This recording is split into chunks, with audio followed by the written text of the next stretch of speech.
সারা দেশের উপর বয়ে যাওয়া মৃদু তাপপ্রবাহের ফলে তীব্র গরমে জনজীবনে হাঁসফাঁস অবস্থা। এমন পরিস্থিতিতে বৃষ্টি নিয়ে সুখবর দিয়েছে আবহাওয়া অফিস।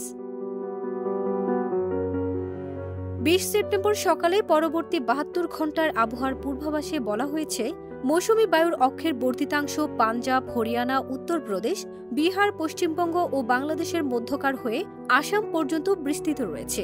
এর একটির বর্ধিতাংশ উত্তর বঙ্গোপসাগর পর্যন্ত বিস্তৃত।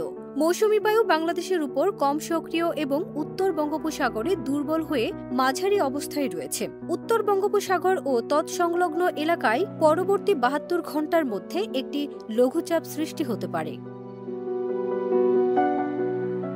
আবহাওয়ার পূর্বাভাসে আরও বলা হয়, ২১ সেপ্টেম্বর সকাল ৯টা থেকে খুলনা, বরিশাল ও চট্টগ্রাম বিভাগের কিছু কিছু জায়গায় এবং রংপুর, রাজশাহী, ঢাকা, ময়মনসিংহ ও সিলেট বিভাগের দু-এক জায়গায় অস্থায়ীভাবে দমকা হাওয়াসহ হালকা থেকে মাঝারি ধরনের বৃষ্টি অথবা বজ্রসহ বৃষ্টি হতে পারে। সেই সঙ্গে দেশের কোথাও কোথাও মাঝারি ধরনের ভারী বর্ষণও হতে পারে। এছাড়া আগামী রোববার ২২ সেপ্টেম্বর সকাল ৯টা থেকে ঢাকা, ময়মনসিংহ, খুলনা, বরিশাল, চট্টগ্রাম ও সিলেট বিভাগের অধিকাংশ জায়গায় এবং রংপুর ও রাজশাহী বিভাগের অনেক জায়গায় অস্থায়ীভাবে দমকা হাওয়াসহ হালকা থেকে মাঝারি ধরনের বৃষ্টি অথবা বজ্রসহ বৃষ্টি হতে পারে। সেই সাথে দেশের কোথাও কোথাও মাঝারি ধরনের ভারী থেকে অতি ভারী বর্ষণ হতে পারে।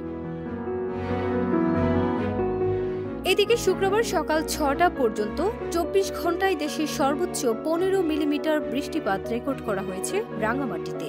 বৃহস্পতিবার সন্ধ্যা ৬টা পর্যন্ত গত ২৪ ঘণ্টায় দেশের সর্বোচ্চ তাপমাত্রা ছিল সিলেটে ৩৮.৩ ডিগ্রি সেলসিয়াস এবং সর্বনিম্ন তাপমাত্রা ছিল বান্দরবনে ২৪.৮ ডিগ্রি সেলসিয়াস। ফারজানা নিকিতা, দেশ রূপান্তর।